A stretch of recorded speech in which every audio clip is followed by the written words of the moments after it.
Hey everybody, welcome once again to the Wrestling Inc. podcast. I'm Glenn Rubenstein, joined as always by Wrestling Inc.'s own Raj Giri, and today we have a special guest. Raj, would you like to introduce Jesse? Columnist for our site, Jesse. Hopefully he's having some technical difficulties, but hopefully he can join us here in a little bit. Cool, man. So we're going to talk about SmackDown Live today. SmackDown Live for December 6th, 2016. So this was kind of a weird episode. I mean, that was my initial take on it. I mean, Raj, do you concur? No, I thought for what they had to work with, I thought it was fine. Well, I guess weird in the sense that coming out of Tables, Ladders, and Chairs on Sunday, the momentum and announcement on Talking Smack was that we were going to have a title match between AJ Styles and James Ellsworth. And then right around the time I finally wrapped my brain around the idea that that was actually happening in the main event of SmackDown Live, the show opened with AJ coming out with a boot and basically saying that he was unable to compete that night, not medically cleared. So what's the story on that? Did they fully explain how that happened? Like we reported on the site, just he's being checked out, minor ankle injury. So nothing new since that. Obviously they had to change plans, and with their limited roster right now, there's not that much they can do. Yeah, so it was interesting, and maybe weird's the wrong choice of words, but it was a different show, which I guess in some ways was good, right? Because we saw some different matchups there. We didn't see sort of that exact same recycling beat by beat that we had in previous weeks, and specifically, I mean, by having a Dean AJ main event or focus, and instead having the main event between Dean Ambrose and The Miz. But yeah, so it opened up with AJ Styles coming out, addressing the audience, addressing his tight splitting at tables, ladders, and chairs, which I thought was great that they're, just acknowledging that and coming right out with it. And then having James Ellsworth come out, Dean Ambrose coming to the ring, giving James Ellsworth the dirty deeds, turning around, then just leaving, which I thought was fantastic. And, all in all, I thought it was an okay way to open the show. But yeah, it sort of set the tone that we were going to see something a little bit different for the evening. So from that, we went into a tag team rematch for the title between Rhyno and Heath Slater versus the Wyatt family. So Raj, in your mind, did this just sort of confirm that this is, the end of the line for the title picture, at least as far as Rhyno and Heath Slater are concerned?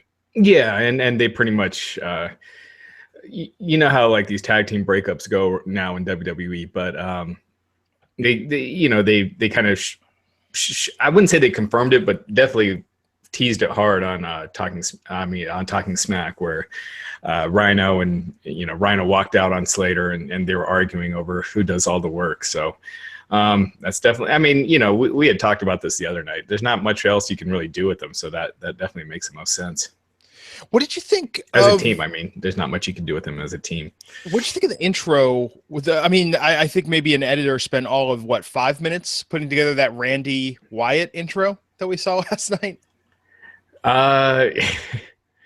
They're just so different. Randy Orton, yeah. But he adds something to that, the Wyatt family that they haven't had in a long time. So there's a spark there. So, I think it's I like the fact that they're sticking with Orton in the group. Who knows if it turns out to be a big swerve down the line, but it's not looking like it right now. And I think, it freshens Orton up and it freshens the Wyatts up. I think they need to just get something on the same page. So, I'm not saying if you're in the Wyatt family, you necessarily have to dress, like a schlub or a juggalo, just to be a member of the group. But Randy's look, I've never quite understood. The disparity of the sleeveless hoodie with the trunks. I mean, I don't know what he's going for. To me, he looks sort of like I was messing around and create a wrestler and was like, oh, okay, that's good enough, and just left it at that. I feel like they just don't really gel as far as their visual look. They don't gel, but I think Orton would look like less of a superstar if he changed to something more Wyatt-ish. Maybe just pants. Maybe just a pair of pants. I don't think he needs it. I think just trunks, sleeveless hoodie. Everyone is I think Orton. Orton's like one of the few wrestlers now that wears trunks. That used to be kind of standard. And so, but yeah, I actually would just leave it. I think he looks more like a star. I don't know if they necessarily gel, but I don't know if you have to make it work. So I think making a gel almost just, I think it would bring it down a little bit. But it looks like Jesse's technical problems are fixed. So, hey, Jesse, how are you doing? Hold on a second. We can't hear you. Not sure how we... How about now? Yeah, we can hear you. There we go. Oh, okay. Yeah, I was on mute, so that's it. So how's it going? Yeah, I'm doing great, guys. How are you? Doing Good. well, man. Doing well. Thanks for joining us on the show today. Yeah, no problem. Yeah, so what do you think about Randy and the Wyatts? Which, by the way, good band name. Yeah, I mean, so the Wyatt family and Randy Orton, I think, have both been kind of lost, over the last year or so as far as booking wise. So this does kind of give them a purpose. Orton has always, despite a guy that's as talented as he is, has always kind of struggled to remain interesting on a lot of occasions unless he's in the world title picture. So this is something different for him that I think adds some flavor to his character. As far as changing Orton, I think it's interesting that you see they really go out of their way to make Orton look like a guy. They morphed. They didn't just add Orton to the Wyatt family. They morphed Randy Orton and the Wyatt family together. It's a team up as opposed to when they had Daniel Bryan and it was kind of like a brainwashing or how they have had other members in the past. Yeah, I'm still maybe just because that story was so weird. So Randy's gone crazy, and now him and Bray are just sort of on the same frequency. That's how we got to this point. Well, the Wyatt family kind of struggles with some of the things that happened to the Undertaker, particularly earlier in the Undertaker's career, which is sometimes because you have this almost mystical character, there's just some weird stuff that happens to him that you can't really explain in storyline, and you just at this point in both guys' career, you just have to kind of accept it as something that's going to happen. It kind of like in any form of fantasy novel or anything. If magic is the ultimate, kind of thing that solves everything, and it's just you don't have to explain it sometimes because the Wyatt family is mystical, and just like the Undertaker. The Undertaker has superpowers. The Undertaker is dead, but then he comes back to life. That whole thing when he was in that vegetative state 3 years ago. You just don't have to explain it sometimes because it's the Undertaker. Who cares? I think Orton is a big enough star that they probably should have done more though to explain him in the Wyatt family. But they are where they are now, and it's like we were saying earlier, it's a spark for both of them. I'll tell you, the weird part is, and I think about this, especially having the Wyatts go up against Heath Slater and Rhyno. I mean, Heath having that big storyline about, the contract and negotiating. And I think it's so weird when you introduce that element with some of the performers on the ring. And then you think about well, does Bray Wyatt go in and be I need to talk to you about deal points, man? Let's talk a little bit, about these terms. You can't let the facts get in the way of a good story. I mean, that'd be ridiculous if they did that with Taker or Kane too, so. Yeah. All I'm saying is if they're going to do this matchup again, I just put this out there to the WWE universe because no one did this. We had Slater and Rhyno versus the Wyatt family twice now, and no one made a sign that said Slater's got kids, but Wyatt's got a family. Just saying. Yeah. Put it together, hold it up, you'll get on camera. So we went from that match last night to Carmella versus Natalya, and that was didn't really happen in a traditional sense. One of those. I mean, do you feel like they've done this too much, Jesse, with the women's matches of just sort of hey, we're gonna have a match and then just beat down chaos, I mean, I don't think that's a problem that's exclusive to the women in WWE as far as that. Oh, man, this is a bad storyline just because everyone knows Natalya is the one behind it, the person who jumped Nikki at Survivor Series. Yeah. And, just everyone knows that except apparently the announcers and Nikki Bella. And so it's all just beating around the bush with all the drama. Oh, was it really Natalya? Because we all know it's her. And if it's not her, it makes absolutely no sense if it's not her. So it just to me, it just feels so bad. I actually kind of like Carmella a little bit in these bits. I think it gets her personality over. Carmella is greatly offensive because she pretends to be from Staten Island and she's from Boston, which should be offensive to both people from Staten Island and people from Boston. But that's beside the point. But I think it's just it's okay because it gets Carmella time, it gets Natalya time, it gets Nikki Bella time, and that's, 3 women getting time outside of the title picture, which is kind of rare for women in WWE to have a storyline just outside of the title picture. But it's just, it's you might as well just next week. I would just hope that like Natalya just goes, yeah, it was me, I jumped you, because then we can get away from all this farcical nonsense with like trying to figure out who it was when everyone knows who it was. Yeah, not much of a mystery when you got 6 women on the roster and the majority of them were in the ring. It could have been Eva Marie.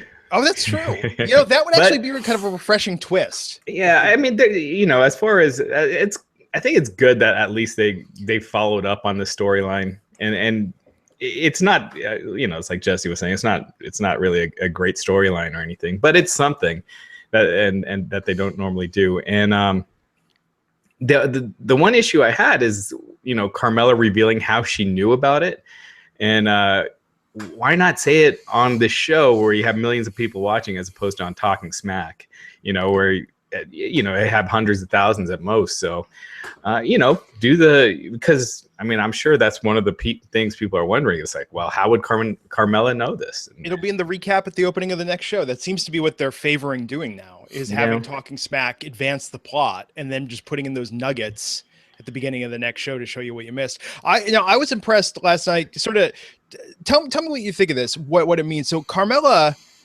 seemed, I mean, the how you doing she was getting from the audience, that she's over, right? I mean, like, that was them responding to her, but then she shut it down, and then she shut it down effectively. So it was like sort of because it was a small portion of the crowd that was being smarky and going back to her NXT days, and she doesn't want that because she's not part of that group anymore. So because how you doing is Enzo and Cass's thing. Yeah. So I think she did a great job shutting that down. I mean, it's rare when they shut it down and the audience responds, Jesse, go ahead. That's kind of an issue for Carmella, because like, okay, so the crowd is reacting to her because Enzo and Cass are popular. She was part of that group that was popular. That's kind of why she's, popular. Yeah. That's why she's on the main roster and everything. But at the same time, she's the bad guy in this whole situation. Yeah. So you can't like act, you don't want the crowd chanting for you in like a positive manner, or at least respecting you in that kind of way. So you kind of have to shut them down. But at the same time, that's kind of our ticket to success. I feel the same way about Carmella and Alexa Bliss, is that in the ring, they're just okay. I think Alexa Bliss is better than Carmella in the ring. But personality-wise, I think they have something. And I think that's, more important at this stage in the game than just being good in the ring. Yeah, definitely. So we went from that to, man, I'm really trying to, care about what they've got going on with Baron Corbin and Kalisto. So they started teasing that last night. And they give that more than one segment, but then we had the Hype Bros versus the Ascension. Jesse, are either of those teams really doing anything for you right now at this point? Man, SmackDown's got some teams with some bad gimmicks. Yeah. I just don't understand how Mojo Rawley cannot be a babyface. No babyface can be that annoying. I like Zack Ryder and I get why they put them together, but Mojo's character, they did the little inset promo and he just doesn't talk like a normal person. He just kind of shouts things like some sort of animal. I can't watch him. The Ascension were just murdered as soon as they got up to the main roster. And they got to flesh out the division because there's only a few teams now in it, but it's hard to care about either of them. WWE doesn't seem to want us to care about them given the gimmicks they're given.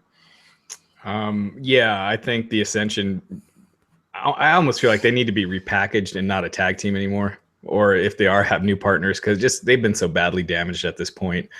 And Mojo and Zack Ryder, same thing. I almost feel like you got to have Mojo turn on Zack because, like Jesse said, Mojo's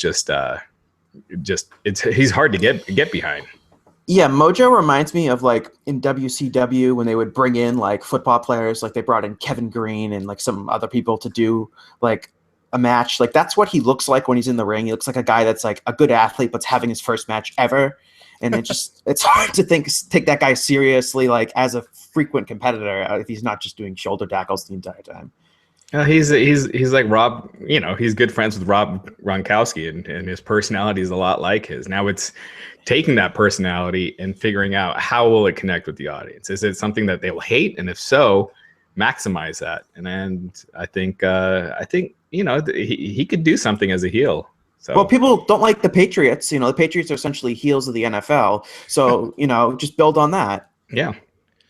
Telling you, man, turn the Hype Bros heel and you have a credible feud with American Alpha. You just need to build them up a little bit more, Yeah, they need to do something with American Alpha. I think Zack Ryder, I think he would benefit from leaving WWE for a while and going to like New Japan and kind of repackaging himself, getting a new persona, because I think his character has just been so it's just been so damaged over the last however decade or whatever he's been around. Well, I feel bad for Zack because now WWE has kind of a different attitude towards people like Zack Ryder. Like the thing with Heath Slater, Heath Slater was never supposed to get over. And then eventually he somehow miraculously did. And WWE, to their credit, pushed him as a guy that was over and let him actually do stuff. When in the past with a guy like Zack Ryder that got over inadvertently, they went out of their way to kill him and cut him off at the legs. And so I think if Zack Ryder came along now, if his YouTube show was popular now, I think they would treat him differently. And I think it's an unfortunate circumstance in his situation. And I agree with you, Raj, at this point, maybe not New Japan, because I don't think his act would work really well there. But if he were to go to ROH, PWG, Chikara, smaller indie promotion where the fans are really familiar with him and there's still something there for him. Yeah, I don't even think he should keep this act. I think he should completely change his act because he's got the physique that WWE loves. He's got the look and everything. I think that this character is just, so overexposed and dead at this point that he needs to, kind of like Luke Gallows did, just repackage himself and become something different. And he grows like the most stereotypical heel beard ever, in terms of just darkness, thickness, and just contrast to himself. So, I think, he's got options, especially in being a bad guy. Yeah, he's got that late WCW Randy Savage look right now, kind of, with that beard. Yeah. But I don't know. I think it'll be interesting, when the history is written of it. I think, the story about whoever he rubbed the wrong way with creating his own push through the internet, I think will be very interesting because that really became the template for what WWE uses now for their talent. To an extent, they still to the point about Heath Slater, he got over with the, lines that they created, the I Got Kids thing. So they feel like he got over because of them. I feel like if Heath Slater, got over because of stuff he was posting on Instagram and Twitter or something like that, they wouldn't be behind it. So, I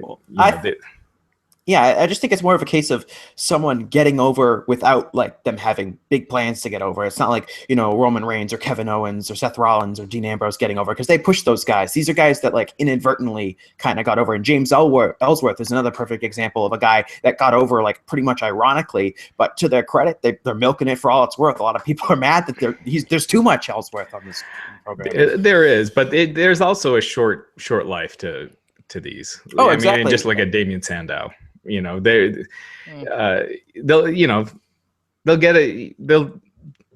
over due to something that WWE did, but take it to another level. And WWE, I think they see it as a short-term thing that you never see them with these long-term plans. Once they like here, once you see Heath Slater and Rhino breaking up, I don't see much more for Heath Slater after this. Oh, well, he's going to team with James Ellsworth. That writes itself. Yeah, well, that'd be a solid feud. I just think that's what I think is we're going to see the trajectory of Ellsworth. Is I think he's going to literally somehow get into a feud with The Miz. He's going to just go down the list, end up tagging with Heath. They'll be like Ellsworth and Slater. Ellsworth is just going to make the run through on his way out of the company, over the coming months. Yeah, part of his appeal, the whole reason they signed him was because of he connects with, he connected as a babyface with fans in kind of an ironic way, but he connected and the fans responded to him. Now turning him heel, you kind of lose all that. So, Ellsworth versus Ambrose doesn't excite me. It's not something that I'm like, oh, I need to go to this live event coming up because Ambrose is facing Ellsworth. And with the we'll get to it in a minute, but you just see the lack of depth at the top right now, and Ellsworth is not going to fill that void. I'll tell you though, man, being there, as I was in San Jose, the first night they had Ellsworth versus Styles with Dean Raff. I mean, that was like just mind blowing circumstance and event. And I think the problem is they're just overplaying it too much. I mean, I feel like right now we're at peak Ellsworth, and they need to, I think turning him heel is a bad idea, and they need to just retain that novelty, because even the audience reaction last night when he came out of that opening segment, it's starting to seem more mixed. He's getting the chance, but he got a heel reaction when he first came out. Yeah. And then they remembered that they liked chanting Ellsworth. So. But I think with his current trajectory, I just don't see it lasting through past the Royal Rumble, if that far. Yeah. And I can't remember. So the Rumble, is that a shared pay-per-view? Yeah. Okay. Think Ellsworth's going to be in the Rumble? Probably. Yeah. First eliminated or last man standing? Final three? Oh God. They need guys for Brock and Goldberg to toss around, and it's better if they do that to someone like Ellsworth, who's never going to be taken seriously, as opposed to like a bunch of guys they're trying to get over, which is probably what they're going to do anyway. Oh yeah, I'm sure. I mean, how many guys are they trying to get over right now? you could count it on one hand. So. Oh man, we need some new debuts at the Rumble. They gotta inject something. It's starting to feel like it's been a while. They got to inject something before that on SmackDown, because you got no one for AJ. If it is AJ and Undertaker, well, he's not going to be wrestling Undertaker till the Rumble. So we got 7 weeks until that.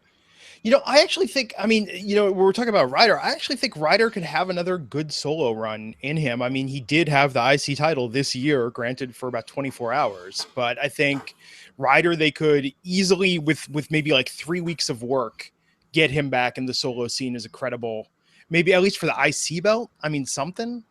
I think Ryder, Ziggler, if you turn him heel, it would give them something. Yeah. It would be a little spark, but they just don't follow. They just haven't been following through that well. Like the Usos, turned heel, and they could have done Usos? Way more than with them, and they're just lost in the shuffle. Even though two tag team matches last night. Where are the Usos? Yeah, where's Apollo Crews?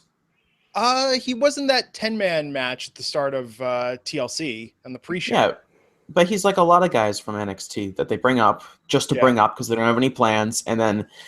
With Cruz, so when I first saw Cruz when he was wrestling for Evolve, I was like, wow, this guy's, huge, but he can do all these moves. He's great. And then that was like 4 years ago. And now you see Cruz and it's like, oh, this is guy that's can do all these moves and he's huge. He's going to be great. He's like the same guy. And I think with Cruz, they just look at the guy like he's going to be a star. And then they just kind of ignore him because they just, well, it's so obvious he's going to be a star. Look at him and look at the stuff he does. And they never actually like gave him any like personality or let him, cut long promos and, cut his teeth doing that. And it's just so he's not over. So they just keep him off the show because, I didn't even realize he wasn't on the show until I remembered earlier today.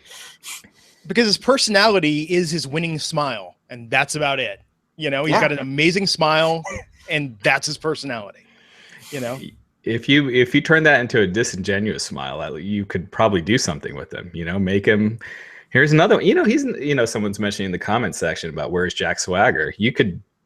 Have Jack Swagger and Apollo Crews like being like they're fed up with being lost in the shuffle, and they become a team. At least you're doing something with them, and because like you were saying, Apollo Crews is such a talented guy. It just sucks to see him with this smiling babyface gimmick that doesn't work for anyone, and it hasn't in decades. That should be like the Social Outcast 2.0 stable on SmackDown. They should call it like the Forgotten or something and just get all these guys that are just there not doing anything. Well, once you get too many guys that are perceived as lower card, they would be dwarfed by the amount of Raw guys that aren't doing anything. So that's true. They should just rotate them between shows. You know what I mean? Like the undercard shouldn't even be on a roster, and that way we could just mix it up and have them come in. Maybe do the free agent thing a little more. I mean, with Heath Slater, they showed that was a successful storyline, right? I mean, having someone that went between shows and did these one-off matches. I mean, it got people interested in Heath Slater. I think if you treated this brand split as more as like a real competition where they're trying to sign guys from the other side and make that more part of a storyline, it'd be way more interesting, than just randomly here and there you'll have someone, actually they haven't even done that. Have they done that since Swagger?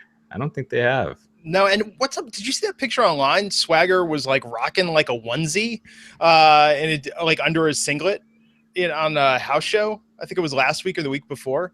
With the beard or something. I don't know what, but he was wearing like a gray onesie underneath his singlet. I don't know what the story was there. I mean, but it's Jack Swagger. It's not like the world is waiting with bated breath to see what Jack Swagger has in store next. But I thought that was an interesting look. Yeah. Yeah. But without, so I'm sorry, because I get the two confused. So it's main event or superstars that's no longer? Superstars is no longer. Superstars. Yeah. Gotcha. So yeah, I mean, I think it's going to hurt guys like that the most by not having a secondary B show for them to, I mean, because that's where they were, right? I mean, when you see like the Jinder Mahals of the world, you know, those that aren't doing anything, I mean, those B shows are their lifeblood at this point, right? No one watches the B shows, so I mean, it's basically just house shows. They're only there for the people who entertain the people who are actually in the arena. So those guys will still have house shows, I'm sure. You know. Yeah, maybe. Yeah, I don't know. I mean, all the house shows, guy went to like 5 house shows last year, and it was mostly. But granted, this was before the brand split was in effect for touring. But I mean, it was mostly you know, mid card and top of the line guys. So I don't know. I'd be interesting to know what their perspective is, you know, right now on the state of things. But speaking of the undercard, we did get the Baron Corbin and Kalisto match last night. I mean, I don't know. I get the size difference being interesting, right? But I mean, Jesse, I'll go to you first. I mean, is this doing anything for you, this storyline? I mean, the chairs match was better than I thought it was going to be going into it. I thought, you know, that was at least exciting. And, you know, Kalisto's doing yeoman's work at this point. Guy just works really hard in the ring, and he just doesn't stand a chance when it comes to winning any of these matches against Corbin. I mean, Vince loves Corbin, and you can tell because I think Morrow always goes, or I don't know, one of the announcers always goes, "That's a future world champion." And you just know that's a Vince line, and that's why you know that he's really behind Corbin outside of just the booking. So they think Corbin can be something. A lot of people don't.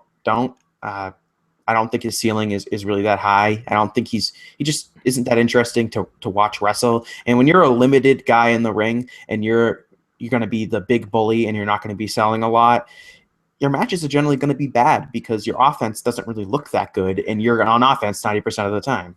And his promos are just he's got no personality. It just brings him down so much. And he's one of those, I don't know if he'd benefit from not having scripted promos and just having bullet points, because he just sounds so unconvincing every time he speaks. And you could tell when he's trying to put the emphasis on certain you know, sentences, and it's like, man, it's brutal. You know, it's I mean, I almost feel like he needs more work on his promos than his in-ring work. Yeah, well, I mean, that's at this stage in the game where wrestling is. That's what's more important, is that the guy has a personality, and he doesn't have one. In addition to not being very good in the ring, I think his entrance is great. I think he's got a great entrance, but as far as anything else goes, I can't get behind him.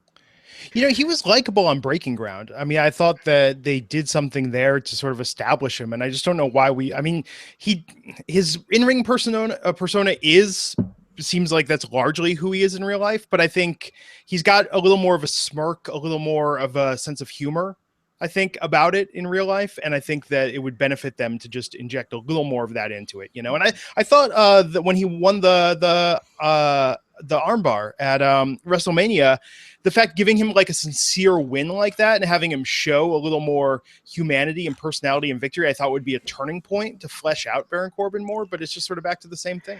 I think Corbin's one of those guys that could benefit from being in a tag team right now to kind of get more experience in the ring, you know, and then, you know, it's like with Roman in the Shield, where Roman was so green and I wouldn't say bad in the ring, but he wasn't that good. And by the time they split, you know, Roman's, you know, as much as people like to criticize, oh, he's got 5 moves or whatever. Who cares how many moves you got? It's what you do with them. And he has consistently good pay-per-view matches. And, you know, I think Baron Corbin could benefit from something like that. I've been saying this, put Corbin in the Wyatts. I mean, Corbin, think about it for a second, though. Corbin in real life, I don't know if you saw the episode of Breaking Ground, he's into some weird stuff. And I think like his obsession with skulls and things like that, he could do something that would fit with it. And it would putting him around someone charismatic, I think might rub off on him a bit. I feel like you need to put him in with good workers. And that's like Roman benefited from being in with Seth Rollins. And I think Corbin, if you put him in, like if you turn Ziggler heel and had him be like, Ziggler's henchman or something like that, he could benefit from that. Cause I think, that's where he needs a lot of work, but yeah. The Wyatts, I just think it's Wyatts is more horror movie. He's more biker, but there is a similar, I guess, outfit there, but the look, he would look this way. He would look more in place there than Randy Orton would. Yeah. That's what I'm saying. But I think with Corbin, they got to do something with Kalisto. I mean, I just feel like it's not like Kalisto is going to make Baron Corbin a star, having them feud against each other. Well, Kalisto, Vince's things with guys his size, and he's someone that would, benefit from probably being in the cruiserweight division. Oh, definitely. Yeah, a lot of people think that. I mean, I think Kalisto, his role right now is actually really beneficial to Baron Corbin, because if you watch their matches, like Kalisto's doing a lot of stuff. He's selling for him. He's diving outside the ring so Corbin can catch him and then slam him. Corbin's having pretty decent matches by Baron Corbin standards, and that's got to be attributed to Kalisto. So I get why they're working them together, because they need a good guy to make Corbin look good. And Kalisto, could he be doing more? Could he be a bigger star? I mean, maybe, but at the same time, it's just, they have to have a good guy to work with Corbin, and Kalisto's just the guy that can work with him. I don't know, man. Both of the Lucha Dragons were dead to me when I went to a live event and saw that they put a trampoline right outside the ring for them to do that springboard. Oh, but wasn't it during the chairs match? Didn't Corbin catch Kalisto, did the springboard into the ring, and I think Corbin just caught him and slammed him, and that was a cool spot. That's the best spot of their matches, is always Corbin doing the catch, after some cool flippy stuff.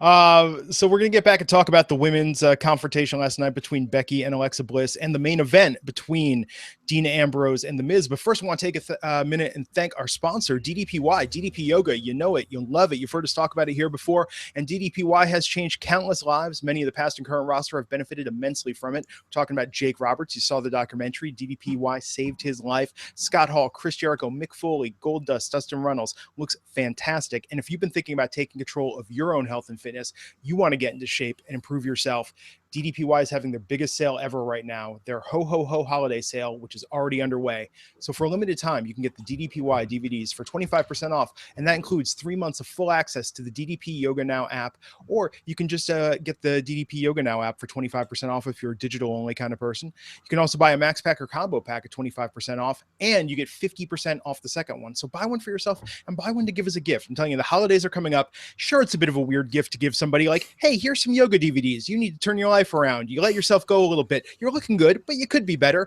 And what's going to get you there? DDPY. It shows somebody that you care. It might be awkward for a moment, but trust me, they'll appreciate it in the long run when they get into amazing shape using DDPY. So if you've been on the fence about starting it, now is the best time to get on board. Head on over to ddpyoga.com/wrestlinginc. Stop procrastinating. Get started now and save 25% when you go to ddpyoga.com/wrestlinginc. Do it for yourself. Do it for the people you love. You're going to love it. You're going to be so glad you did it. I'm telling you, you're going to look back and say, I made the right choice to go forward with this. That's DDPY, and we thank them for sponsoring the podcast. I always personally like gifts where they're kind of telling you, like, hey, this is something you need to do. This is sort of a step you need to make with your life. For instance, every year without fail, you know what I get for Christmas for my family? I get a razor. I get a shave kit. And I'm like, what are you trying to tell me here? This beard, when it finally comes in, it's going to be awesome. Man, at least I got to shave every other day. Like this is I was clean shaven on Monday and I already got my beard, so I need like a freaking waxing on my face or something, because I hate shaving. Oh, go ahead. I'm like 14, so I don't have to shave. Someone's asking, is everyone else noticing the stupid camera shots WWE is now constantly taking of kids during the crowd reactions? And yes, that has been driving me nuts. When they'll go to the instant replay and show like someone going through a table, and then they show some kid in the audience going like, wow.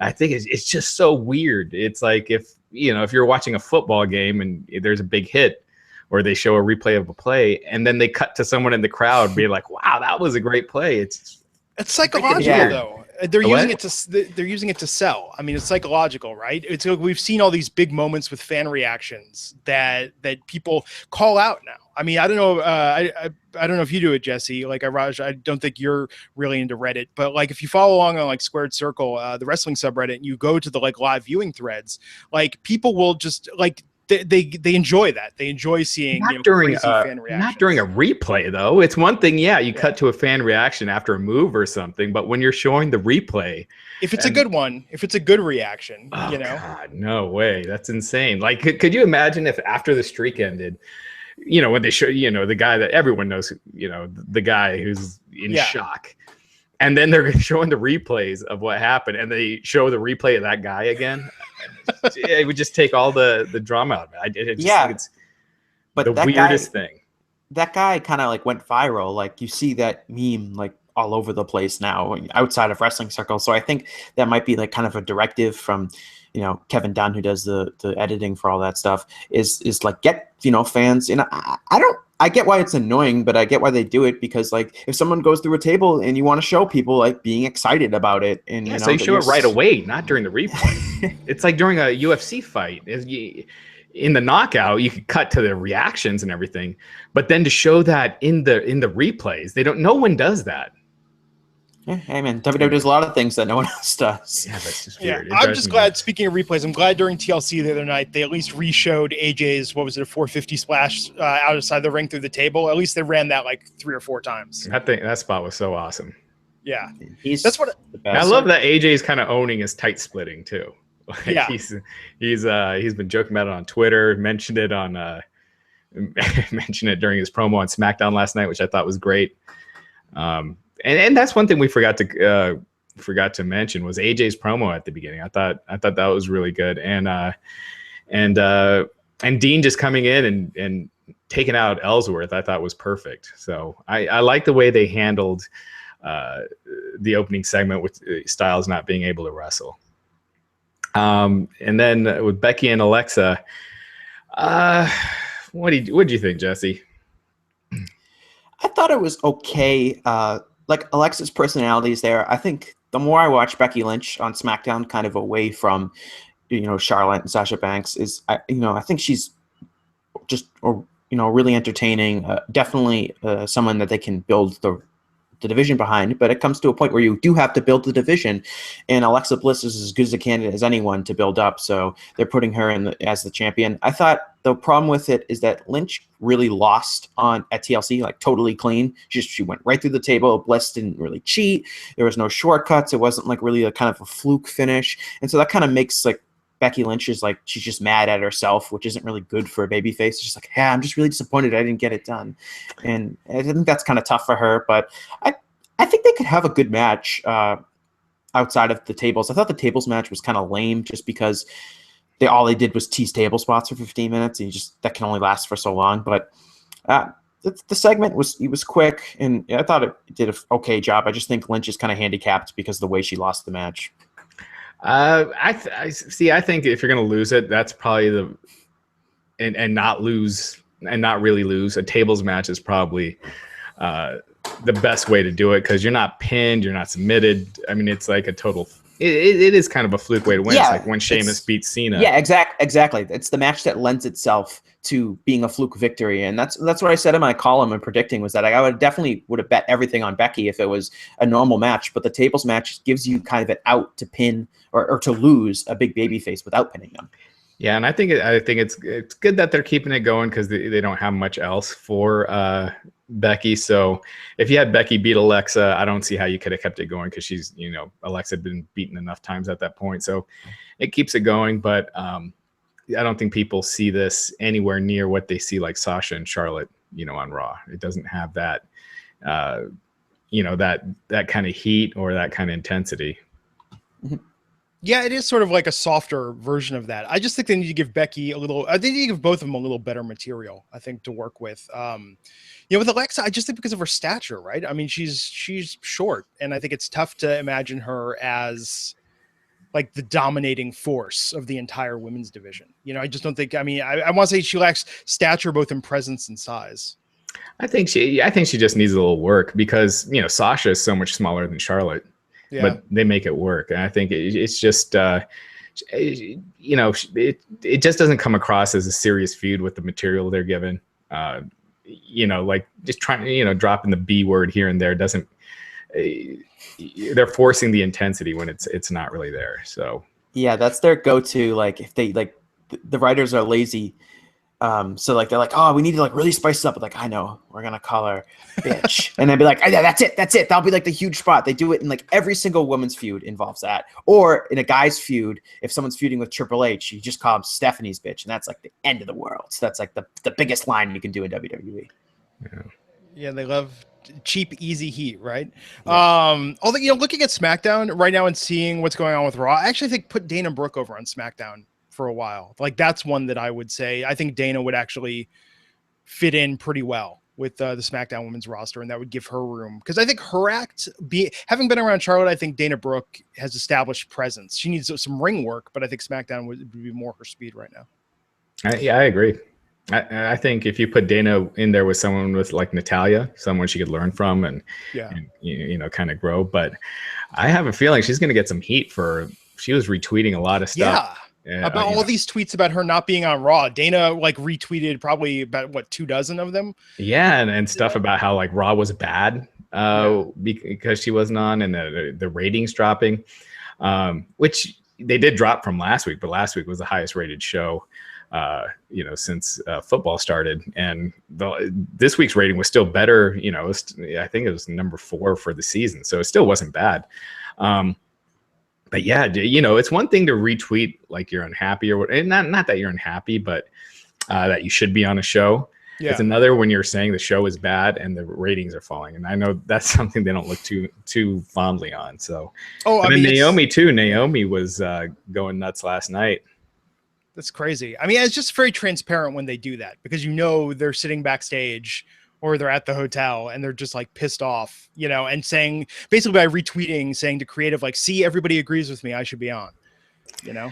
Yeah, Naomi, did you see Naomi's I didn't see Naomi's. We got a couple articles on that, but she was, they released this poster of Total Divas and, you know, nominated for whatever it's nominated for, but it features most of the women of the current season, but it doesn't have Paige, which is understandable because she's suspended, but it doesn't have Naomi, and it has Alicia Fox, who wasn't on the current season.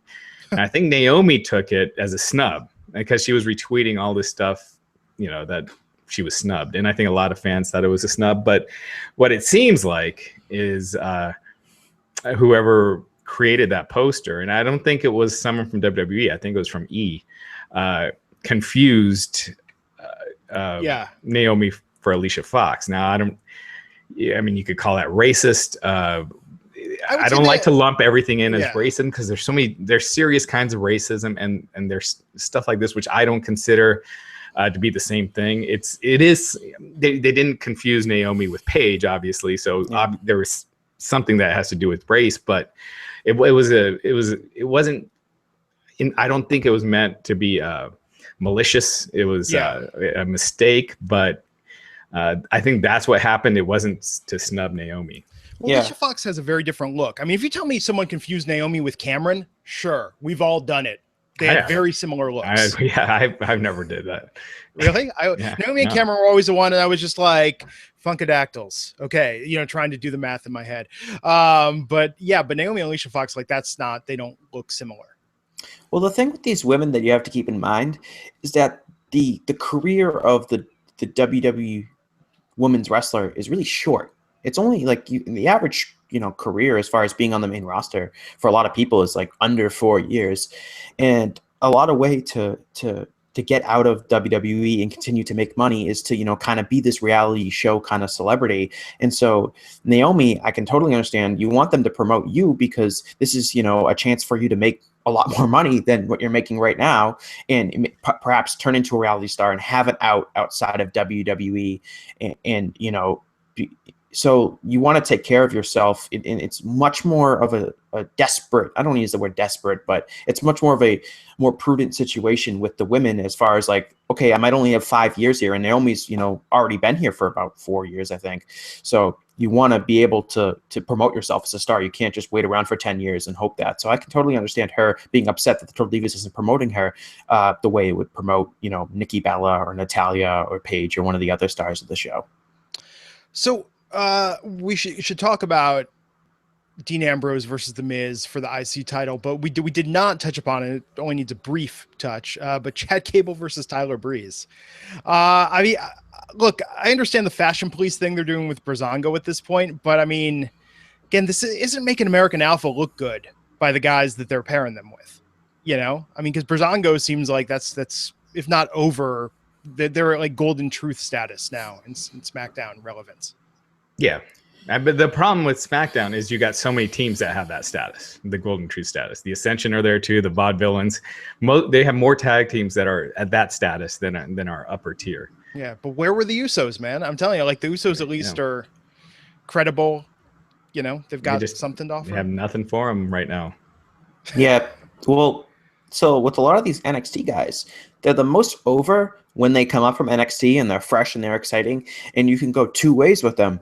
You can give them a big feud to start off like they did with Kevin Owens, and Kevin Owens or the Shield guys, and lo and behold, those guys are all over now. Or you can like kind of put them in like just like a middling feud, and unfortunately with American Alpha they seem to fall into the latter category.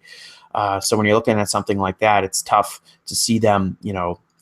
They need to be in the tag title picture. I mean, when they first debuted, you'd think they're going to build the division around them, and it's not being built around them. It's being built around first Heath Slater and Rhyno, and now the Wyatts. So I think American Alpha should totally be the next contender to the Wyatt family. But I mean, WWE seems to not show a lot of faith in them as far as promoting them as the top tag team. So yeah, they keep getting colder every week. Did we touch on the Miz Dean Ambrose promo, or is that next? No, I thought we'd talk about that right before the match. Yeah, we can do that all in one. Yeah. Trying to do that lately, consolidate some of these storylines that go throughout the episode. But yeah, with American Alpha, for me, what it was the beginning of the end is when they changed their singlets to the sort of funky color pattern, because I think they were doing a great thing doing, the American college athlete, amateur wrestler. I thought that was a really, really good. It just nailed their gimmick in a nutshell, that these are, two guys that just do it Greco-Roman style, I think they need to tweak their characters a little bit. I think it worked in NXT, but some of the stuff they do, like when Jason Jordan does his comeback and he pulls his straps down and does that yelling, it sounds more like he's mocking Kurt Angle as opposed to like he's mounting a comeback. You know what I mean? And I just think they need to tweak a couple things that aren't quite working. Yeah, no, definitely.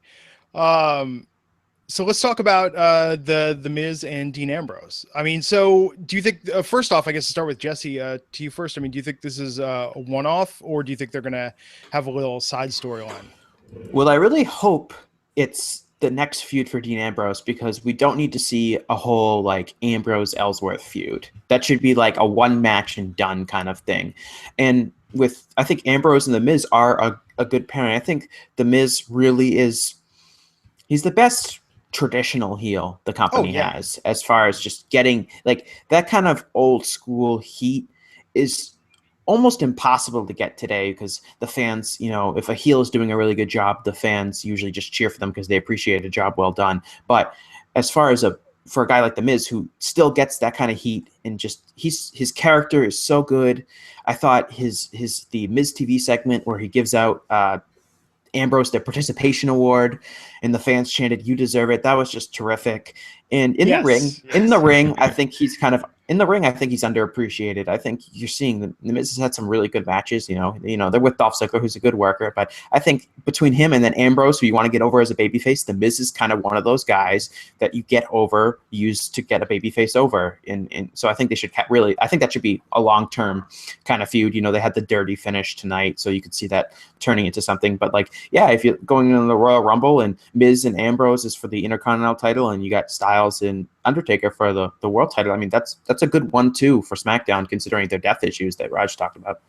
I agree. You know, I'd like to see Ambrose as a heel again, because his fans are kind of turning on him, but I just don't think Miz will work long as a babyface. But never should be a babyface. That was a terrible idea a couple years ago. Yeah, but I thought Miz just killed it. I thought he was great. The participation award was great. AJ Styles has been so awesome on SmackDown, but Miz isn't far behind.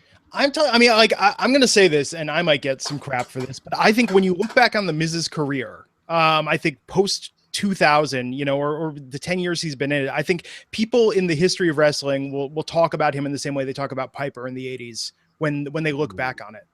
I don't know about that. No, seriously, man, I'm telling you. If you look at what the Miz has done as a heel, he's the closest thing we have.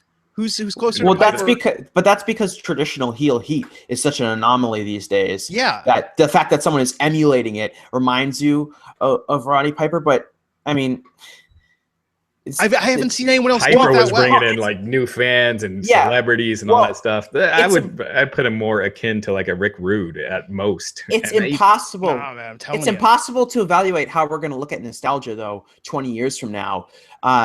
I mean, even you look at guys like 15 years ago that nobody cared about, but you bring them up now and like, oh yeah, that guy, he was good. And it's just, it's weird to anticipate. Right. Like people in 30 years might be like, Michael Cole, man, he was such a great announcer. Saxton, man, back in the day. Yeah. No, because like you look at a guy like Ed Whalen who did Calgary Stampede Wrestling was like hated in like the outside of Calgary. Everyone just thought he was horrible. He got the worst announcer award from the Wrestling Observer like 5 years in a row. But now everyone remembers Ed Whalen as like this great announcer. So it's hard to remember. No, well, not really, because there's a difference between how wrestling fans remember things. Yes, you're going to remember stuff from a long time ago more favorably, but guys that were icons, that the business changed, you can actually quantify it. You can see like the ratings jump, with Piper and Hogan, and their brawl on MTV doing huge ratings. Whereas, you could quantify it. Quantify it differently though now. And what I will point to is this: so since the pipe bomb promo, what the Miz did on Talking Smack a few months ago, what heel promo has made you feel that electricity, that sort of like hair standing up, like I'm watching something here that is just captivating me. Yeah, but you're talking about one promo as opposed to Piper had. No. But I'm saying, but the Miz, I'm saying that's like the peak. But I'm saying that he's hitting close to that level most of the time when he goes out there. And I think it's quantified differently. And now we don't look at ratings. Now we look at like who's talking about it on social. Like what's the response to it? Are the fans sharing it? Is it getting people hyped and interested? I'm not saying he's taking it and run with it, but I'm saying he's the closest thing that we have to that in this era. If that's the case, that's pretty bad. I mean, Miz and Piper are two, that's. But I do agree with you. I think Miz is. Him and Jericho are probably the hottest heels you got right now, as when it comes to like really getting a fan reaction and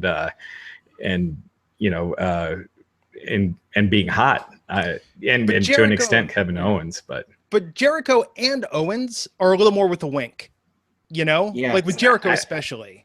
The other guy that I think gets the real kind of heat is Rusev.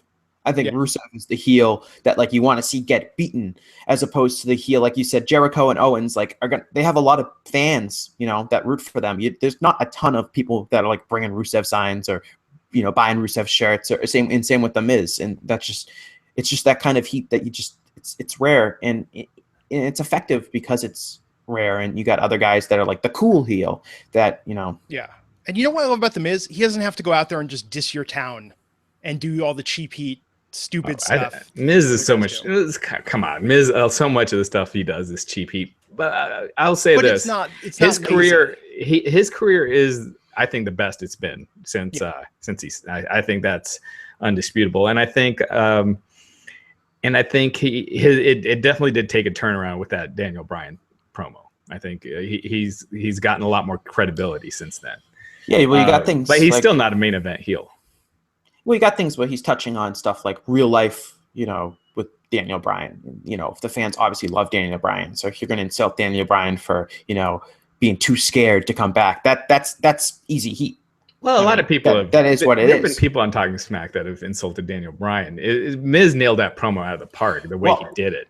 It's awkward because it seems like you'd have to do the Miz versus Daniel Bryan at some point, which they can't do. And historically, Vince has been really adamant about never promoting or hinting towards a match that they can't do. Just wrap Daniel in bubble wrap and put him out there just for one match. Get him, a sumo suit, something to protect him. Well, just give him like a football helmet. And do like when they did Bret Hart versus Vince McMahon at WrestleMania, where you have someone else, someone else do all the work, and then you just do the sharpshooter.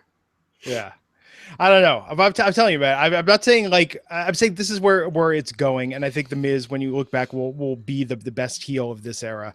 Oh my gosh.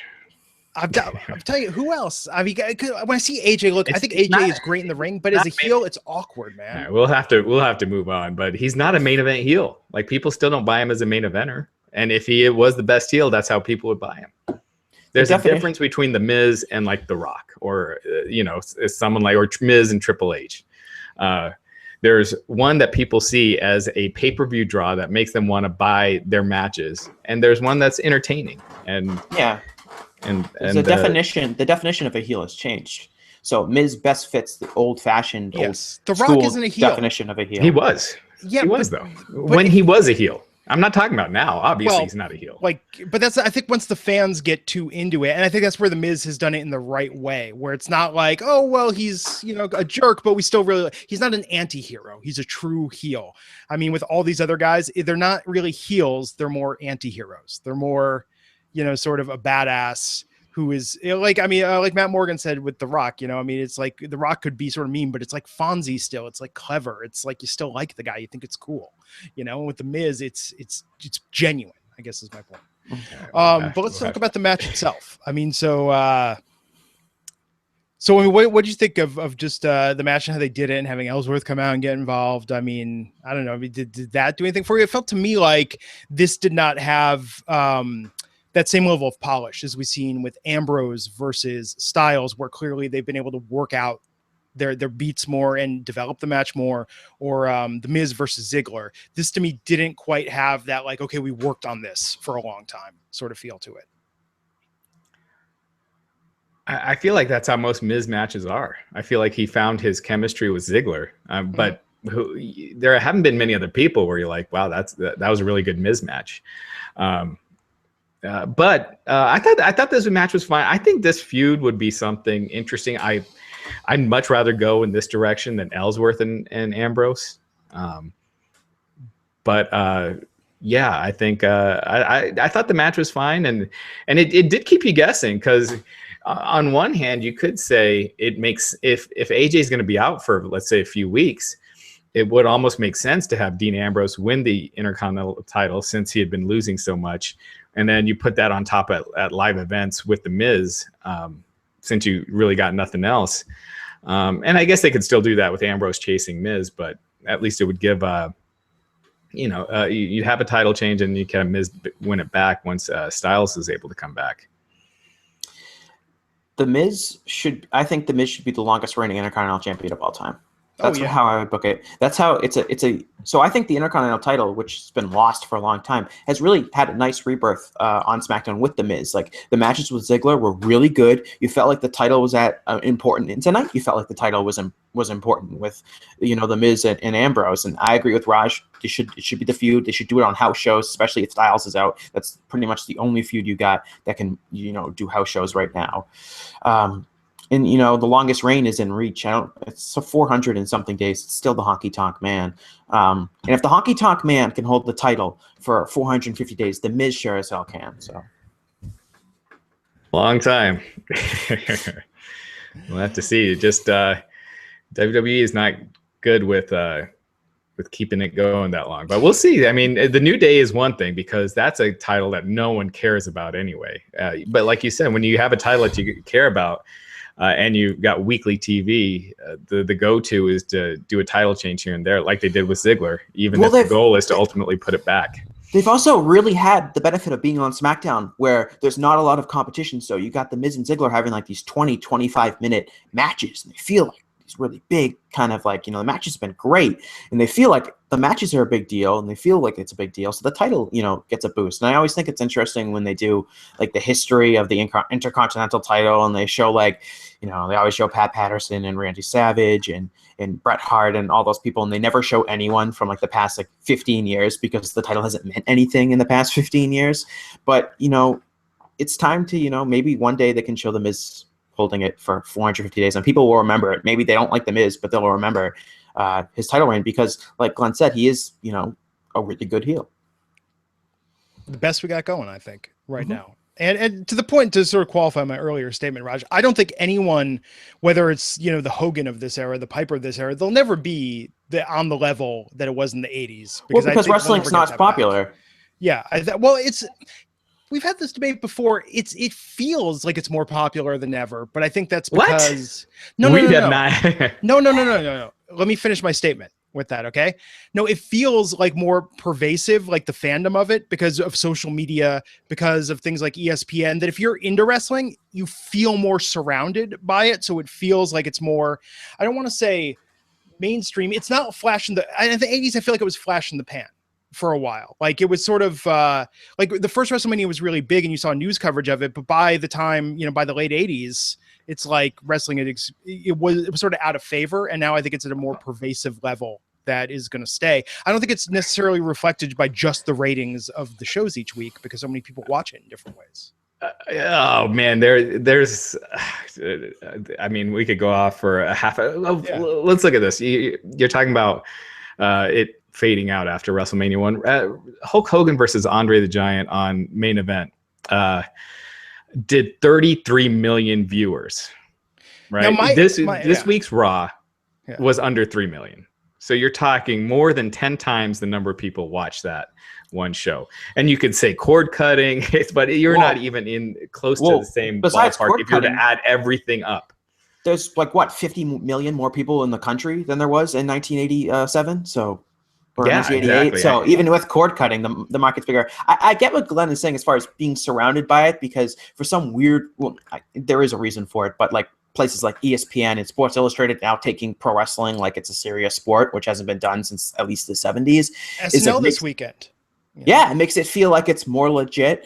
But like to say it's more popular, I don't know. I will say this is that the hardcore fan base of today is much more stronger than it was in any other point, and that's because the internet has given so many tools and to communicate. Like we're not doing this podcast, if it's exactly. I think so much of it is the internet, because a lot of these mainstream news, ESPN does, their off the top rope segment, for 5 minutes, 10 minutes once a week. But outside of that, you're not seeing WWE articles in Sports Illustrated, the magazine. You're seeing WWE online as filler, as content for page views, because the online fans are hardcore. But in mainstream media, I think wrestling is less popular. You never see someone wearing a wrestling shirt unless you're going to This week, it's funny you say that. This week around town, I have spotted an Enzo and Cass shirt and a Dean Ambrose hoodie. Different people, different ages, different times and circumstances, and that's in the small town where I live. And I was actually very surprised by that. I would think of it that I feel like it's just more an accepted part of the popular culture now. You don't hear people talking as much more about like, oh, it's this hokey thing, or it's fake, or it's a little more. I think it's a little more accepted in mainstream media. But if you're on a date and you tell a girl you're a big wrestling fan, it could be trouble. Oh no, that's a second. That's a second date admission. That's a fifth. At least. When I get my hair cut and I bring up professional wrestling, which is what I do when I get my hair cut, every time I have someone tell me that they've watched a little of it, but that they love Total Divas. So I feel with like, women. Well, yeah, but I'm saying with like all the different cross sections right now, I'm telling you, like the general awareness and the depth of awareness is, because in the 80s, everyone knew Andre, Piper, Hogan. I'm telling you, people now know the entire cast of Total Divas. They know who their boyfriends are in there. It's a different way now, and our culture is different now. But I'm telling you, it's interesting how it's grown. I think it's shrunk. I think you have more, I think an average person would probably know. I mean, is definitely going to know the Rock's, probably knows Steve Austin, probably knows Undertaker, Ultimate Warrior, Hulk Hogan. The average person does not know Randy Orton. And you're talking about there are, Total Divas does attract a lot of women that don't watch wrestling, but they still don't watch wrestling. So what they watch on Total Divas, it doesn't follow to WWE. So they might know, Jey Uso or Jimmy Uso, but they won't know Dean Ambrose. You know what I mean? So, well, maybe. But then again, you're this season. I don't know, but Total Divas, you're talking less than 1 million viewers now. If you added up all the shows, you're probably at 1.3, 1.4, as opposed to, Raw in the, during the Attitude Era with Nitro, they would, do a combined 10 rating. So, I mean, there was an episode of Raw that did over 8 million viewers. So it's a huge difference. I would love to know what actuals are right now. I mean, we've talked about this before. I mean, like, I watch Raw live on the East Coast feed illegally through Comcast. SmackDown, I watch illegally every week. So I'd be really curious, because I know people don't really torrent anymore. There used to be those lists of like the most torrented programming each week, but I would be really curious like what the actual numbers are right now versus the Nielsen's, which is such an arbitrary, outdated way of measuring viewership. Well, yeah, for what you're talking about, people complain about the Nielsen's, and the Nielsen's, you can say, are unimportant. The Nielsen's entire importance is that if advertisers take them seriously, then they're as important as anything, and advertisers do take them seriously, maybe not as much as in the past. The thing about like torrenting and stuff, that's ratings. Well, ratings in general are one thing to quantify it, but you can look at house show attendance. I don't know if you guys saw this, and I wrote about it on a Friday. I mentioned it. I think he's done stuff for Wrestling. Is Brandon Thurston. He did an awesome piece comparing like WWE pay-per-view numbers and the network, and predicting basically how much pay-per-view, how many pay-per-view buys shows that were on the network would do. Like how many pay-per-views will WrestleMania have done if it wasn't on the network. And what he does is he uses the Google search analytics, which are really have proven to be pretty accurate as far as predicting pay-per-view buys, as far as like activity. And so it's just like an interesting thing to compare about like what, we don't really know what business is right now for pay-per-views, and that's been because of the network. And so it's hard to quantify, and that's basically what we're talking about last 10 minutes. It's hard to quantify how popular it is. Yeah, but the pay-per-view numbers were dropping significantly each year before they switched to the network. So because who buys pay-per-views anymore? Like, that was the first thing. Conor McGregor pay-per-views are doing 1.5 million. I think those are because those happen less often, and they happen every month. The more UFC's doing Conor McGregor's every month, right? No, not Conor McGregor, but UFC is doing pay-per-views every month. Yes, there are a certain number of people that draw, but people will buy a pay-per-view if it feels like a big deal. But what's interesting is in terms of piracy, they shut down. Pay-per-view piracy is always the number one target, and I guess I mean I truly believe, based on what I've seen, that's the number one thing people pirate are the pay-per-views. What's that? Like illegal streaming. Yeah, of pay-per-views is like the biggest illegal. Yeah, because streaming. those are like $70 or Yeah, it's not like you're streaming a movie instead of renting it. But also in terms of house shows, I also think house shows have lower attendance because we're in a different era now. We have more like, why do you need to leave your own house to watch anything at this point? I think that how are rodeo figures right now? Football figures are the live attendance is a little different. Huge. UFC is huge, even though they're on way almost as much as WWE now. I mean, but a house show I think is more like going to the rodeo or but these Ultimate Fight nights are like that because no one they're all fights that nobody cares about. You give people something to care about and want to see, they'll go. There's just not much that it motivates people to step out of their realm and go, as like a WrestleMania. And now they're doing it with their pay-per-views. And now it seems like people now are only caring about the co-branded pay-per-views because the numbers we've seen, like just interest online for Survivor Series is way different than TLC. And it used to be not that much of a difference. And So now people just are seeing like these Raw and SmackDown co-branded shows as an enhanced Raw or SmackDown episode. Yeah, especially with Raw going to 3 hours. Now it's what's the difference between Raw and a pay-per-view? The matches matter more, but at the same time, it doesn't feel like that kind of special kind of, occasion. And plus, like the show and the pay-per-views aren't as interesting anymore. So it's no wonder that the numbers are down for you guys. So let's get to let's talk about this list. Let's get to we were going a little long today. So Jesse's been writing this column every week for the last 48 weeks, looking at the top 50 wrestlers of all time. Kind of controversial, gets a lot of last 50 years. The last 50 years, sorry. Yeah. And it's been getting a lot of feedback. We're down to the top 2. That'll be unveiled over the next 2 weeks. Number 3 was Hulk Hogan. I think people can kind of guess who the top 2 are. I hope. Now, looking at feedback, has it made you want to change any of the orders on the list? In a way, I think I kind of would think about changing a couple things, but the point of the list is that I was coming from my own perspective, and everyone has an opinion. So if I say Hulk Hogan is number 3 and someone else is number 2, that's just my opinion, and I like to think I use relevant facts and examine different sides of the argument to make that decision. But if you think Hulk Hogan's number 1, then Hulk Hogan's number 1. I'm not here to diss on you for not liking that. And there's been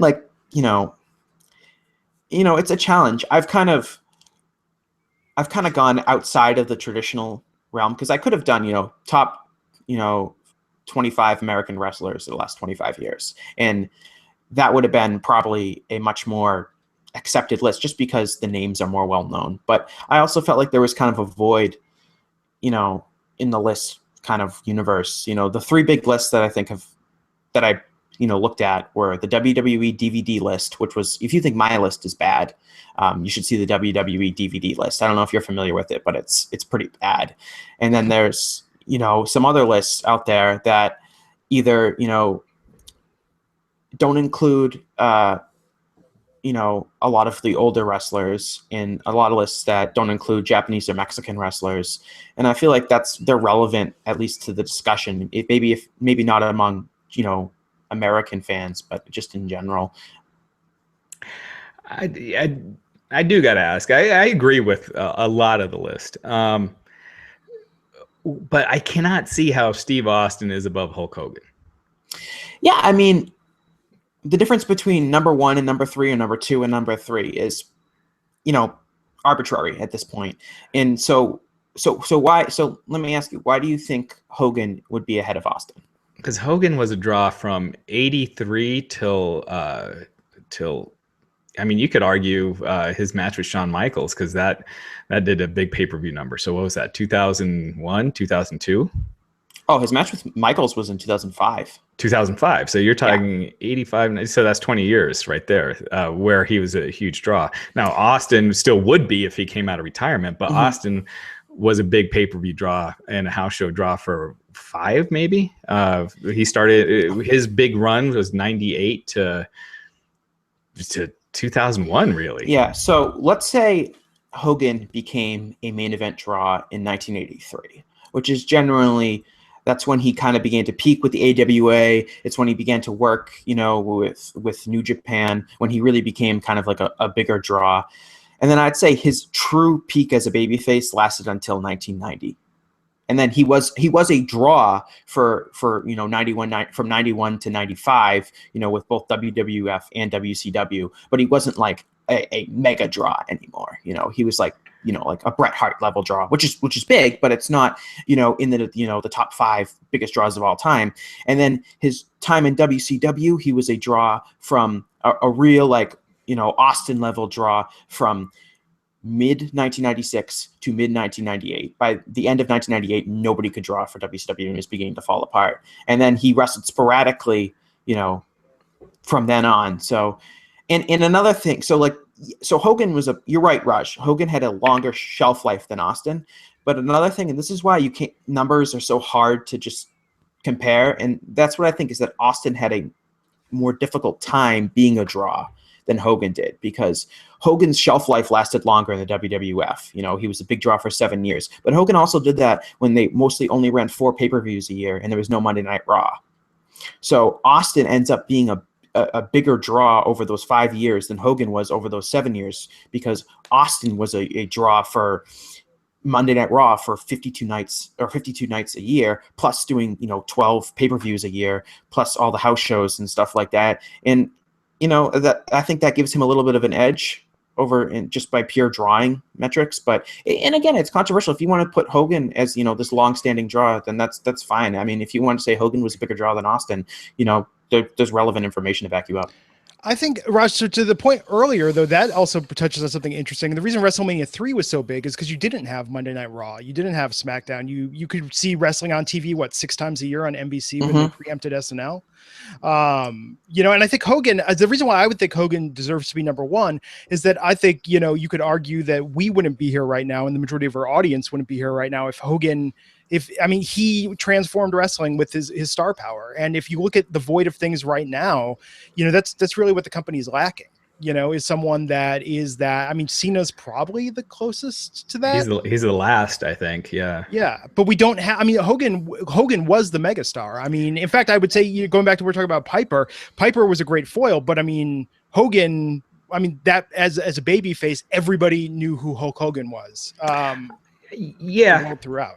And you could argue that with Austin too, and as far as the business changing, because it was going from a 2-point rating to they were averaging in the 6s towards 8s and 9s at points. So Hogan and Austin. The fact that match never happened, is so sad. And I know what you're going to say, Glenn. It would have been a sucky match, but look, Hogan because the plan that year with Hogan Rock was Hogan and Austin. Hogan versus Rock was not a great match. Yeah. But it was going to be remembered. It's one of the most remembered WrestleMania matches, and the crowd reaction would have just carried that thing. Yeah. And here's my two, I feel like most consistent complaints about as far as ranking people.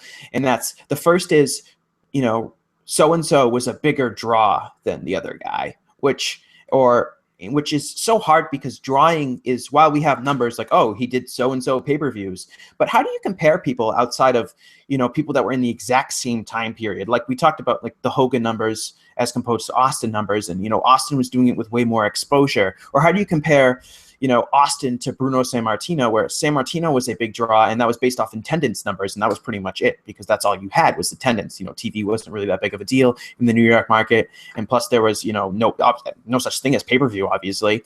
And then, so how do you compare those two guys? So that's difficult, and plus the situations were different. Hogan drew in the 1980s when the WWF did not have a real rival. WWF harnessed the power of cable and pay-per-view way better than every other competitor, and they had, Vince McMahon paid top dollar to get talent from all over the country and all over the world, really, to come in and feud with Hogan, and they just steamrolled everyone because there was no real competition. And then you look at Austin had to do what is genuinely something that WWE is learning now is pretty hard to do, and that's to get fans back that are no longer watching your product. Yeah, Austin also had the benefit that Austin has over what guys today has is he was really able to tweak his character and make it his own, as opposed to what these writers are coming up with. And what I'm saying is that's what they really need to start doing more, is let these guys figure their characters out and not have to stay so closely tied to a script and these scripted promos and things like that. Yeah, and that's the perfect point, Raj, as comparing. And that's one of the things that, really learned doing this list is that people can just be like, oh, there'll never be another Rock or Austin again. And, why do people say that?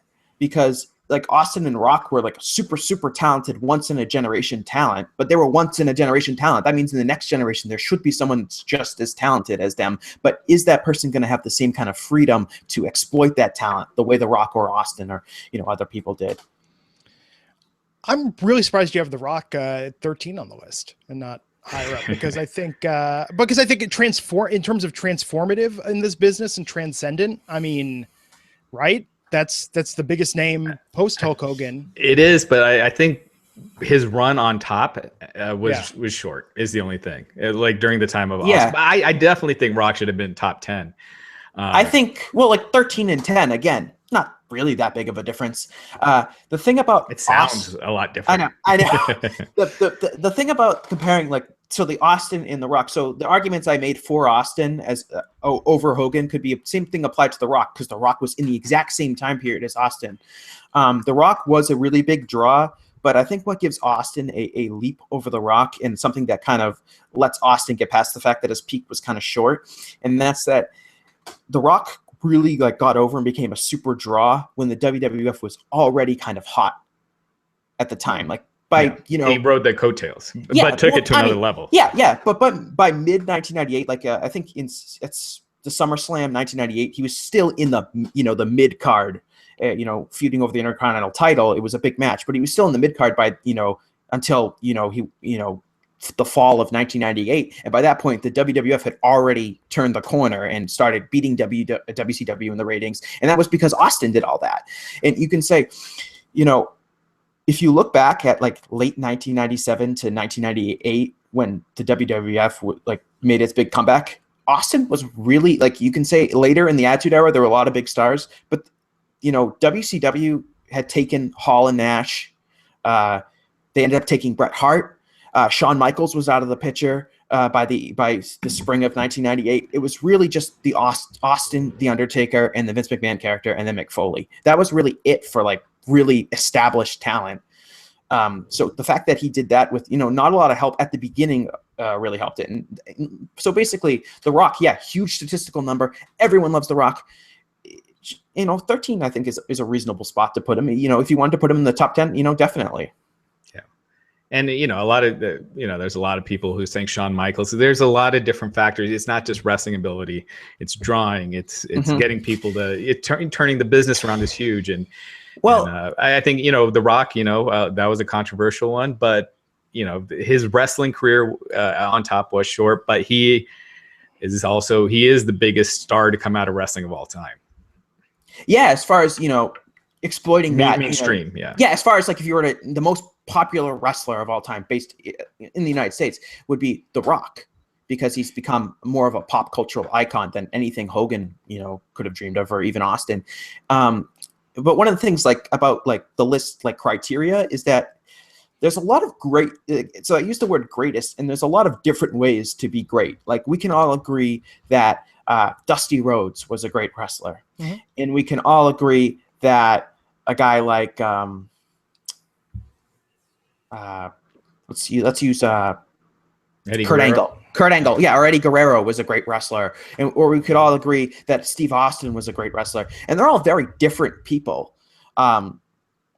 As far as being great, they all got over to a big degree, but they did it in different ways. And like I said, there's going to be some guys on the list that were not very good wrestlers, but they were still extremely popular because they were good promos. They had charisma. They were, part of some big angles. They drew a lot of money. Or there were guys that might not have drawn as much that were really good wrestlers. I think if you were to look at it, the most controversial person I have on the list by far would be Jushin Thunder Liger. Because Liger never main evented a lot of stuff. He never contended for the world title in any, he was never, a top contender for the world title. You can never really say that he was a top level draw. But at the same time, you look at his influence and you think of ask any casual wrestling fan to name a Japanese pro wrestler. They'll probably say Inoki or Baba, or they'll say, Great Muda because he had success in the United States, but they'll probably say Jushin Liger too, which is pretty impressive because there's a lot of Japanese wrestlers who drew more in Japan, but they have no idea, but people don't know who he is, and everyone knows who Liger is. That's a fair point. So cool. So check out the list. Check it out on WrestlingInc.com. 50 greatest wrestlers of all time. Past 50 years. Of the past 50 years. That is important. So Abe Lincoln isn't on. Gorgeous George. Well, that's the thing. It was going to be too tough. How do I rank Frank Gotch with Bret Hart? And some lists try to do that. I just think that's so dumb because it's hard enough ranking guys from the 60s to guys to today. Then you start going, man, had the internet been around then, Frank Gotch would have been clearly over. Yeah, it's almost like you need separate lists for the different eras, Yeah, you could break it down by, exactly. That would be a lot of work, and but I've enjoyed doing it. I'm glad people like it. I'm glad it's something. Saturday's generally a slow news day, so I'm glad it gives people something to do. I'm hoping to eventually at least self-publish a book that contains all the information on it, plus like an extended edition with Cool. a big. I have I already wrote like a big Q&A section as far as people who might have been on the list, like Chris Jericho or Eddie Guerrero or those kind of people that people wonder, why weren't they on the list? That's kind of that part. So I hope to have that out sometime next year. Yeah, dude, KDP, man, create space, get it out there. I think it'd be great to expand upon it. Awesome, man. Well, so thanks so much for joining us, Jesse. You definitely have to come back on the podcast. This is great. Yeah, no, I had a great time. I got, as people who read me know, that I have a lot of opinions. So opinions are good, man. I hope everything's good. Have a good rest of the week. Yeah. So where can people find you on Twitter? Yeah, so I'm under my name. It's just hashtag Jesse Collings. Now, my last name is Collings. I always find it funny when people complain about me in the comments and they spell my name wrong. So it's just at Jesse Collings. It's where it's purely only wrestling related tweets. So you can find me there. Also read my stuff. It comes out every Friday. Views from the Turnbuckle that I really enjoy doing. Plus the list is going to come up, and this next month will be fun because I'll do like my Superstar of the Year award, my wrestling award show, plus top 10 matches of 2016, and then do pay-per-view reviews and stuff like that. So thanks. On Wrestling Inc. Yeah, wrestlinginc.com. And then be sure to hit me up on Twitter if you want to take contention with many of the bold statements I've said during today's podcast. I'm at Glenn Rubenstein, and I will spend time arguing with people to contextualize my Miz argument, especially. And we will continue arguing next week. Yeah, definitely, man. Cool. Yeah, so Raj and I will be back here with Matt Morgan on Monday night to discuss Monday Night Raw. In the meantime, I'm Glenn Rubenstein, and I will see you back here on the Wrestling Inc. podcast. Take care.